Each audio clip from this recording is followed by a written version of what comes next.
And welcome to Two Gray Goatees and a Whistle. I'm your host, Coach Huddy, and back with us is Coach Gonzo. Say hi, Coach Gonzo. Hello. So, in this episode, we are going to catch up with Gonzo. He hasn't been around for a while. He's been kind of busy. He's at his new job, his new place he's teaching at. He's now become the coach of multi different sports. And so we're going to talk about one of them in particular. For the first time ever, Coach Gonzo has coached soccer. So new groundbreaking for Gonzo. He's definitely got his thoughts on that. I will say that the opinions of of this does not speak of everybody, but we're going to kind of get his thoughts on how it went, So Gonzo, and then later on, we're going to talk about actually some stuff about the NFL. We're talking about some football stuff, but first, let's go ahead and talk about this season. So, started out a new school district, okay, new school. A little bit change of pace for you, even a smaller school than what you're at before, which is very small. And I'm currently at this school. It's still small, but this is like 38 kids, I think, in the high school. 38 kids in the high school. So it's tiny. So what we're going to talk about is soccer. And so let's get a little bit of background. Gonzo, how many years have you been coaching sports? 27 years. 27 years. And you've coached football. You've coached basketball. You've coached baseball. You've coached softball. You even coached with track and golf. So you've been around, you've done different sports. This year, a little bit unique situation that they have at their school is that they usually around here, middle school soccer is done in the spring. But they have a fall season. It's like a mini season, like 4 or 5 games? 3 teams, 4 teams that do it. That do it. A lot of these schools just don't have anything else going on. They don't have another fall sport. Besides football.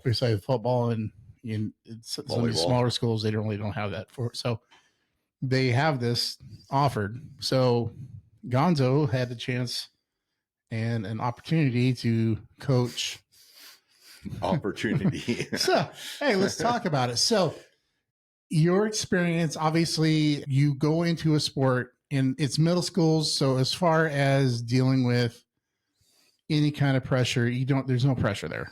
You're just going in to have fun. You get to know the kids. What was your experience like being or coaching at this level, I guess? Well, probably the nicest thing about the sport is that we do our junior high practices during the school day. So all 6th, 7th, and 8th graders have PE 8th hour of the day, the last hour of the day. So that's when we do our practice. So that's completely different than having to do a practice. You have to wait for a field to do it and all that stuff. We could do it during school time. So we're done at 4. When school's done, we're done with practice. So that was probably one of the best things about it all, is that we didn't have to wait for a high school team or whatever to finish or get the field or the court or whatever. Experiences about it. Wow. It's a whole different sport. And there's a lot of things that I still don't understand about it. And luckily I had my daughter-in-law come and help, and she's played soccer before. And I had another person that came and helped too, and he did a lot of the discipline stuff. So, trying to get 20 6th, 7th, and 8th graders to stretch and do drills and all they want to do is scrimmage. And well, let's put it this way. So organized sports, a lot of these kids, at least other kids that we've coached in the past, they've had that at a younger level. Sometimes it's the first time they've been to any kind of organized where there's some sort of structure, right? Yep, that's a lot of these kids, a lot of the 6th graders especially. This is the first time they have played organized sports because there's no rec league, Bliss, and so a lot of them, it was the first time they've been on a school bus going to an away game, and a lot of parents, there were parents that didn't want their kids to go on the school bus because they were sixth graders. And That seems kind of odd. yeah, it was really, I had like 2 or 3 kids, sixth graders, and one seventh grader who couldn't go to away game, which I've never experienced before, but that's interesting. Yeah. I can say this for parents: if you are planning on your kid to play sports, they're going to go. They're going to be on away games, and they're going to be on a bus. So get used to it, because usually by state law, the school's responsible for those kids getting there. Mm-hmm. So you better figure it out. So I have, like, I'm coaching middle school basketball. Was one of the things I'm doing this right now. We had to talk like 3 parents into letting their kids go to away games, which I've never. Is just they're scared something's going to happen with the bus, and they get home late, and get home at 5 or 6, and which. But it's just strange because, like I said, I've never dealt with it where parents are like, no, they can't go. Wow. That's a whole other challenge. So let's talk about soccer a little bit. I know it was co-ed, so because we didn't have enough boys or girls to make it. So one team we played we played the boys team. Mm-hmm. We played one of the teams, and that was sort of, I had more girls than I did boys. So, even though the girls are probably more physical than the boys at that age, they still are. There's a big difference. Right. And then when we played Sun Valley, they played their girls and boys team together. So, but I wish we could have played more games. We only had 4 games all season, which was, you practice a lot, and then you're only getting 4 games. So, yeah. But I guess let's look at this as coaching in general. The same concept still there, right? There's a lot of I taught fundamentals, and that's what I do for all my sports. No matter if it's junior high or high school, you spend a lot of time on the fundamentals, and we did that for half the practice. We were doing ball handling drills and all of that. So, a lot of the same fundamentals, but it's still, I felt lost a lot of times because I was like calling it half court, and it's midfield, and baseline. Go over to Europe, and they call it a pitch, and they call cleats boots, and they call everything and the uniforms are called kits and everything else. So. And trying to, the day before we started, I learned that there's going to be 11 players on the field. I had no clue how many people played. So there's a lot of learning. It was that the goalie has to kick the ball off the ground if it goes out of bounds behind the goal and all. Right. Crap, I knew none of that. But is it one of those situations where you did pick up on stuff as the season went along? I did. But only getting 4 games in, I guess it kind of limits you still. Really limited. But got to know the kids really well, and and I'm coaching them now. Those same kids, I'm coaching them in basketball right now. So you've laid the foundation. You got the relationship built in there, so that they know me and I know them, and so that it was a good experience. I don't know if I'll do it again. Yeah, I may have Sharon take over the whole thing, and Dave. Right. No, I get it. And I just run the PE class, and I had never watched a full soccer game ever, and my daughter played soccer, and I was always in football practice when that was happening. Yeah, so I never watched a full soccer game until this year, and I would think I watched for sure 4 junior high games and like 6 high school games, and I'm like, So I was fortunate enough.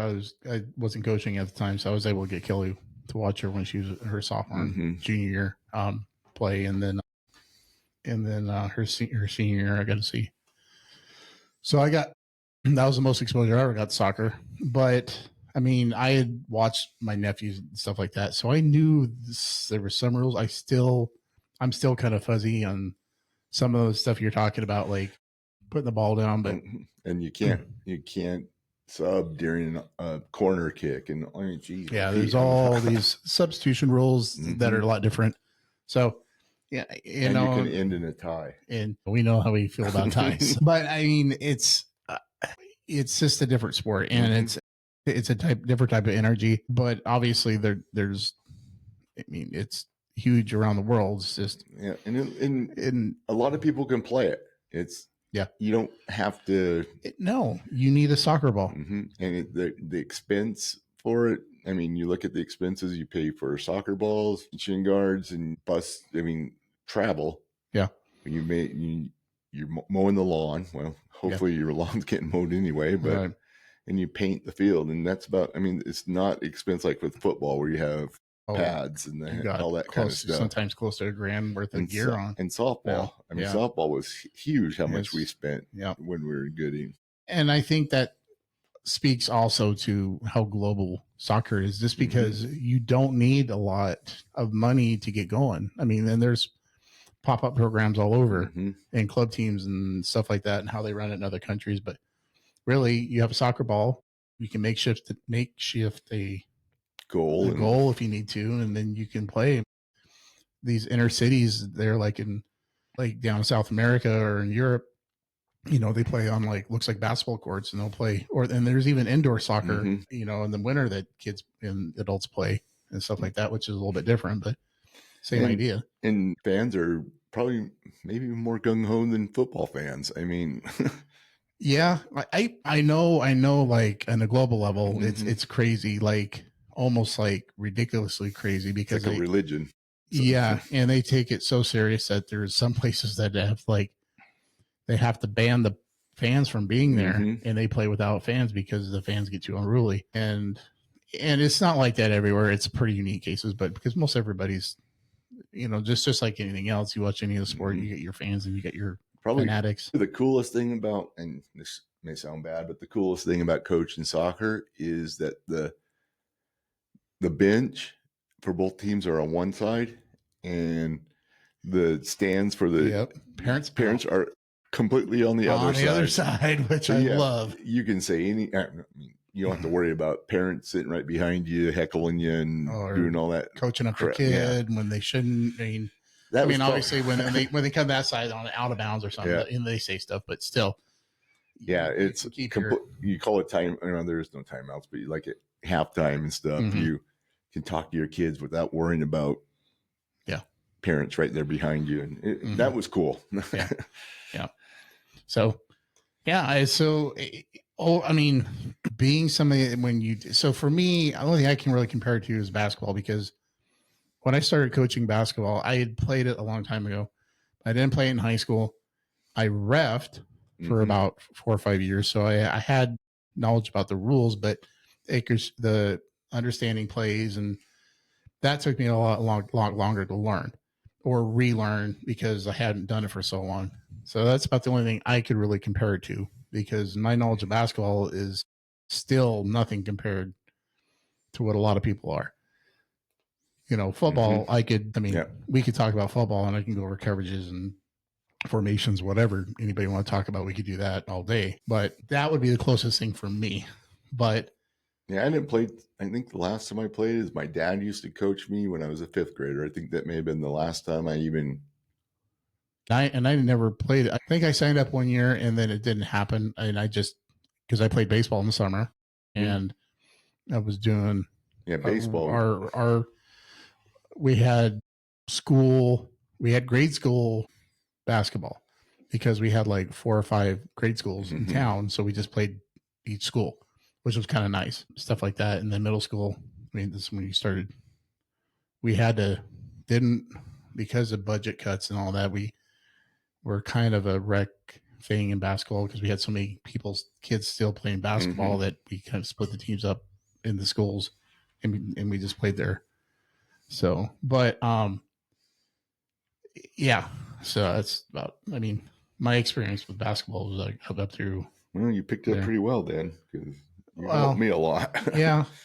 And I'll dive into it. I mean, I'll get all the information I need to know to learn about the sport. I mean, because I want to go in there as prepared as I can, and then I try to pick up on things as I go. But, you know, the other thing at junior high level in Bliss, we scored a goal and they were happy. It's like, well, I mean, it's take the small victories. And and Parents were happy. and I guess it's the expectations. What do the people have expectations when you step onto there? And for me, it's even at middle school level, it's about the development, right? I was upset because we lost, and Yeah. everybody else was like, "Oh, cool!" And they were like, Yeah, we scored 3 goals today, and I'm like, So- "Okay, they scored 12, But I mean, you know, did the kids have fun? I guess. yeah, they did. They had fun. So yeah, And they're all playing basketball for me. So yeah. So I think if anything, use it as a recruiting tool for Yeah. basketball because that's your wheelhouse. yeah, and So, that's what I'm trying to get built up. yeah. So I mean, maybe don't step away. Keep it in your back pocket. You got 4 games, I guess you can. You're gonna have a time Sharon can between do now, it, but you're gonna have those kids all year, and then I'm next not gonna year do it this spring though. So no, but this is fine. But I mean, you get I need to go fishing. Yeah, gives you time to do stuff. You need to have a break somewhere in there. Mm-hmm. All right, you ready to shift up gears? Yeah, Let's talk good. about you're wearing your Packer. Yep. Supporting your Packers. I'm supporting the Blizzard here, so that's about as close to Green Bay as I get is with the Blizzard. But you even got the Rockers hat on, so you're full all Green Bay. It almost seems like you were from there, except my Boise State sweats. But. Yeah. Yeah, I guess you got Boise. Okay. Yeah, representing Idaho there. Okay, so all right, we are going to talk about. We had an episode a while back, earlier this year during the summer, right? In April. Actually, April. Sorry, we were talking about the draft. Well, season's full blown. We are coming up on, is it week 12? Yeah, I can't believe it. Week 12. So yeah, we are almost 3/4 way. I guess there's 18 weeks now. Yeah, there's 17 games, 18 weeks. Right, so right. So we are officially over almost 3/4 of the way almost done. 3/4 of the way done. Yeah, Jeez. We are. And both of our teams, I'm a Seahawks fan, you're a Green Bay fan. We had talked about the draft, who we thought we were going to get, and then who we did get. So we kind of had 2-part episode there. We talked about who we thought we would get. Had a little mock draft with Derek involved, had Higgy involved. So let's talk about how our draft picks have been contributing to our team. So talk about Green Bay first. Well, a lot of ours are hurt. Yeah, so we Golden missed last week. Yeah, so let's talk about Green Bay didn't have near as many picks as Seattle did. Green Bay had 1, 2, 3, 4, 5. They had 6 draft picks. They'll have a lot less next year because of Parsons. Yeah. So let's take a look what they got. So let's start out with their first round draft pick. First time since 2002 they took a receiver. They took Matthew Golden. Let's talk about him. We just don't use him enough. He's the fastest person on the field, and he has decent hands. I don't know. I think we're sort of gung shy right now at opening up our offense. I haven't watched him that much, and so I would say I hear that a lot because I don't know he opened it up last year, and I don't know. It was weird because when against the Giants, when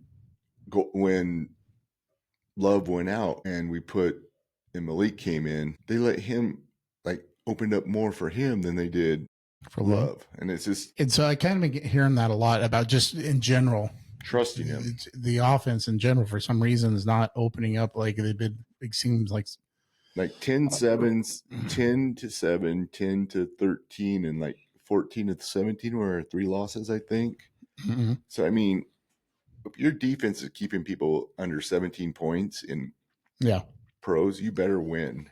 Right. No, I agree. Our defense they're studs. The defense Packers have been doing pretty good. I mean, Quay Walker, he was out just last week, and we still stuffed Minnesota. Yeah. I mean, 7 points. But I don't know. Offensively, I think. And your first 3 draft picks were offensive players, 2 receivers, and an offensive tackle. And I don't think any of them are healthy right now. No, I was looking at ESPN, and as of today, 1 was questionable, and the other 2, well, let's see. So your second round draft Williams. pick, your second round draft pick is Belton, and he's healthy, but he's not starting. Yeah, he's like the third string. He's actually second string. Is he second string now? But your other draft picks that you have on defense, Brinson was one, and there was another one. You had another offensive lineman, Williams. Williams is out, and he's the third string receiver or the third pick. Savon Williams, right? Is he hurt? He's out, so he's another one that's injured. But he was contributing, I know, like on special teams a little bit. So he's been helping a little bit. But special teams for overall, looking at your draft picks, so Brian Sorrell, does that sound right? Mm-hmm. Okay, Texas guy. He was a 4th round draft pick. He's buried in the depth chart. Warren Brinson, buried in the depth chart. And then their 6 was even on. Or that was your 6. That was, and then your 7th round pick was your corner, and he's not Michael Robinson, and he was waived the final cut. But he's on. I think he's on the practice squad. He might be on the practice squad. But so the best move Green Bay made all year was the Parsons trade. So we could talk about. So that's another thing. So they did. It's not like we did try to get in the draft a lot of edge rushers and all that stuff. And yeah, you took 2 linemen and defensive linemen, and then, but the Parson trade, yeah, we gave up a lot of 1st round picks in the next 2 years, and he's made an impact. He's been a positive impact for you guys. So I can't say he hasn't been. So I mean, as long as he stays healthy, knock on wood. And I think he loves Green Bay. He was. Yeah. Every time he talks to, even win or lose, he's always talking about the fans and what they're like, and compared to Cowboy fans. Yeah, totally. Yeah. So we already had a conversation or Packer fans and stuff like that. So that was, to me, that was their big win, was the Parsons trade. That some of this stuff is still developmental. I know receivers sometimes it takes time to develop. Christian Watson's finally, and he was a 2nd round draft pick from a couple years ago. But he hurt himself when we were at the New Orleans game last year. No one even touched him. He just twisted his knee, ACL, and last 2 games he's done really well. Yeah, so hopefully he's back on the. But I mean, Wicks is out. The one that hurt us the most is our tight end. Yeah, Kraft getting hurt. Kraft got hurt. Kraft was. You have Musgrave Musgrave's okay. Not Musgrave. I mean, he's not bad, but you got Fitzpatrick. Yeah, but Musgrave dropped like 3 passes 2 games ago, and then and Kraft is one of those guys who just ran over people, and he had no fear. And I mean, our running back this week took over for Josh Jacobs, Wilson, right? Yeah, Wilson was. He did great. I have him. I picked him up on yards. fantasy, and he had 2 touchdowns. He did great for me. Yeah, I was hoping Jacobs to be in another week, and I would have him again, but that did not happen. Jacobs, I think that if Green Bay would have played on a Sunday this week, Jacobs probably would have played last week. Right. But I think that it was just one of the things that and that's anytime you have a short week like that, we need to beat the Lions. Yeah, Lions is huge. I mean, you need to beat Minnesota too. Obviously, that's and we did. And you did. But with Detroit, that's another one. Let's look at my picks. All right, so I was excited about our draft picks, and a lot of them have done amazing. Gray Zabel, he's not one of the best rookies at his position. He's like one of the best guards right now in the league. And so he has been amazing, and he's lived up to the hype. I was excited that he's done really well. Nick and Maury, we didn't have him the first half of the year because he was injured, but he's been in the last 4 games, and he is a big dude. And he is listed as a DB, but he's almost like a slash outside linebacker, big nickel package. And I was watching him one play where they were doing this little bubble screen or this little screen off to the side. He blew up his receiver, pushed him back, and was able to grab on to the ball carrier at the same time. He's just athletic. So our first 2 picks have been starters. Our other second round pick, third pick for them, was the tight end out of Miami, Arroyo. He's done some good things. He's second, third on the depth chart.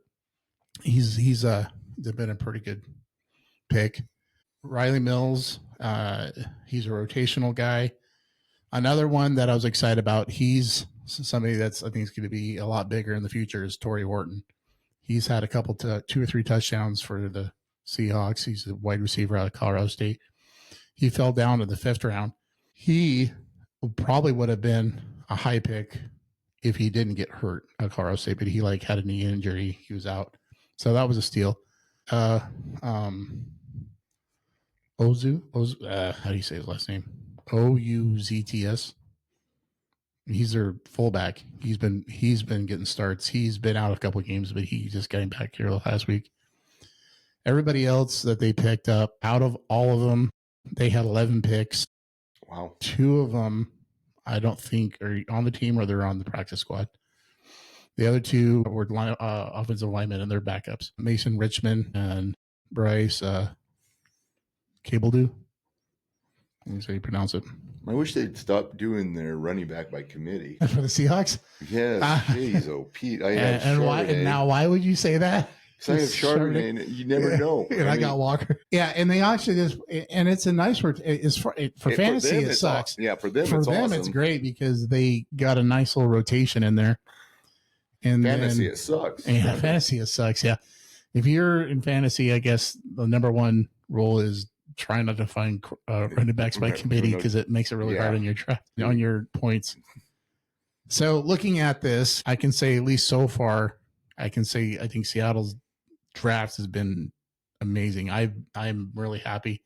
The other guy that they drafted, Jalen Milroe, he's the backup right now. He's like the 3rd string quarterback. Mm-hmm. And I think they've brought him in a couple times to run some certain packages with him, but he is somebody it's a development. And I'm so happy your quarterback's doing so good though. Yeah. I liked him so much. I hate the Vikings, but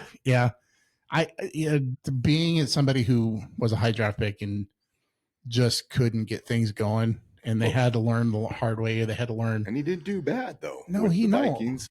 Well, he didn't with the Viking, and that's the big debate now is whether you went all in on JJ McCarthy, which loved JJ when he was in college. I think he has potential, but it's hard because he's technically still a rookie because he didn't get to play at all last year. So you kind of throw him in there, and I mean, Darnold was lights out. He's got to learn how to win the big games. And it's like 2 years ago with Cousins. Yep. Vikings did the same thing with Cousins. Yeah. I mean, he did a great job for them until he got hurt. Yeah. So with the Vikings, I don't know what they got going on. I'm fine with that though. Yeah, you're okay with that. I mean, for me, I'm okay with this goal. Hey, I'm okay with any NFC team losing right now, as long as my team's winning. So, but no, as far as free agents, Seahawks did really good there too. I mean, they got Darnold, they got Lawrence at D tackle. Their defense is playing amazing right now. Can you imagine if they would have got Adams, receiver? Oh yeah. Adams, Devontae. Yeah. He's doing awesome. He's doing awesome. No, because wasn't that one of the places that I don't know. I don't know how much they were looking or how much he was involved in. I know that he was a wasted talent in Oakland. That's been a dumpster fire. Mm-hmm. And I think they finally got rid of the Jets too, right? The Jets have been a dumpster fire. Jet fans, and the Giants aren't far behind. Well, the Giants lose every game and they're ahead. The Giants are the weirdest team I've watched this year. I caught the overtime or the end of the last quarter of the Detroit, and I remember watching that game, and I was just like, because they should have beat Detroit. They should have beat Green Bay, and they should have beat Green Bay. I mean, but the New York Giants, they are the weirdest team, and they've been in a lot of games. They're not. They can throw the points up, but defensively, and the crazy thing about I have their linebacker though for fantasy. Oh, and he makes like 12 to 15 tackles a game. Yeah. It's amazing. Yeah. That helps. The thing was with that game, I thought was interesting was that overtime game was start the overtime game. Detroit got the ball. The way you can do it now, both teams get the ball. So now it's like, okay, we want to be on defense first. So they won the toss. They got to be on defense. Very first play, freaking Gibbs gone. Yep. Like huge touchdown. And then he had like 55 points for fantasy. Yeah, because he had a huge game. But that play right there was, which was crazy, was your best defensive lineman was on the sideline, not even in on that first drive, on that first play. And that was the first thing that they said is like, where's Dexter Lawrence at? So that was interesting. And they have packages. I know they have packages. He might not have been on that package, but still, it's just like, that seems interesting. Well, didn't they also go for a 4th down and 14 if they would kick the field goal? Then Detroit would have had to score on that last drive instead of the field goal. Right. And I don't like getting too much in it because that's always I know, it's but that's that money. 6 points a lot. 6 points is a lot. It is better lead than 3. Yeah, it is. I just if you think about the whole philosophy of your home versus on the road, how you sometimes it was like 4th and 12 when Detroit kicked their field goal, which is with Dan Campbell goes on 4th and anything all the time. him ever going and punting the ball. It's like we're on our own 30-yard line. We're going for it. We're gonna get it. I mean, it's a great attitude, but it's just like something you're like. I hate punt. There's so many things that go wrong with a punt. Yeah. Especially. Have you seen the rules for punting in Canadian football? It's weird. So I'll have to do some more detail, and I'll get back to them when we do another episode. Well, maybe we'll talk about the CFL and some of the rules. One rule, they have like an onside punt.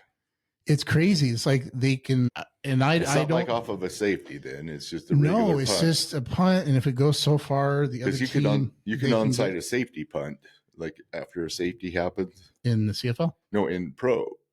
I thought that was a free kick. I think you can onside kick after a safety. You don't think so? No, I think it's a free kick. I don't think you can. We'll have to look that up, but I'm pretty sure that they call it a free kick. So you can either punt it or kick it, but I don't think you can. I don't think you can onside kick after a safety. But we'll have to look in that. So I'll look at. Well, maybe this will be on the next episode. Right. We'll do something on the Canadian Football League. Sounds good. So, all right, last segment. Anything else you want to talk about before we get to our last segment? Nope. All right, last segment. We got mascot of the week. I am taking you to Washburn, Wisconsin. Hey. All right, let's look at the Washburn. Washburn, 9 through 12. Yeah, enrollment 189 students. It's a small rural high school. Population about 1,858 people. Median household income is around $60,000. Per capita income is around $41,500. Poverty rate is hovering around 7 to 8%. It sits on the shores of Lake Superior, a part of Bayfield County. The county economy is based on forestry, fishing, and farming. Over time, it has shifted towards service and tourism, along with local government, education, healthcare, and small businesses. Median household income, let's see here. We talked about that, 60 to 70,000. Age population's around 54, so it looks like a lot of older community people live there. Cost of living is 86% of the U.S. national average, which isn't too bad, especially if you're talking about tourism. Let's see here. Housing cost is roughly 20 to 22% below the average. Very low rent average, $440 for a one bedroom. So being a place that's a low cost Lake Superior town, I'm kind of curious about this town. It's not bad. I think there's a lot of breweries there too. So is this not too far from Green Bay or I think for Milwaukee? I think it's closer toward Minneapolis. Oh, okay. I think when we were driving from Minneapolis to you went by it. Woodburn, right? Washburn. Washburn. Washburn, yeah. So let's talk about the school. All right. We got this place is the original building had a distinct castle-like look. Okay. Opposing fans started jokingly referring to Washburn supporters as castle guards because they were guarding their castle-shaped school. The nickname stuck, and the original high school building later burned down in the 1940s. And so, but the Castle Guards mascot is what we got. The Washburn Castle Guards. And the mascot is depicted by a knight in armor on horseback, red and black, often with the banner reading Castle Guards. That'd be a cool It's a cool mascot, yeah. Yeah, so, especially if your school looks like a castle. Yeah. So I'm kind of curious. So I'll have to look and see if when they built school back up, they did keep that kind of a theme. So, all right. I appreciate you being here, Nick. Yep, need to get you back. I mean, I know you got basketball coming up, so you might be busy again. So, every day. Anytime you can get back on here. All right. We are called Two Gray Goatees and a Whistle. Want to give a shout out to everybody who has been listening. We got listeners in Finland, by the way, now. So Ireland has been picked up, England, Singapore. So yeah, we've been getting them from all around the world. It's been kind of cool. Haven't hit South America yet, but Europe and Asia have been hit. Australia, gotten some from Australia. So haven't hit Africa yet. Tell me that they saw it show up on Spotify. Yeah. We're on. So we're on all the platforms out there: Spotify, iTunes, whatever you listen to. You can listen to us. Post stuff gets on Two Great Goatees on TikTok, and you'll find stuff on Instagram as well, and then Facebook. So please take a listen to us, subscribe to us. Please leave comments if there's anything particular you guys want to talk about. Find the link to the webpage or shoot a message onto one of those social media platforms I mentioned. So again, I want to thank Nick. You guys take care of yourself. Bye. Good night.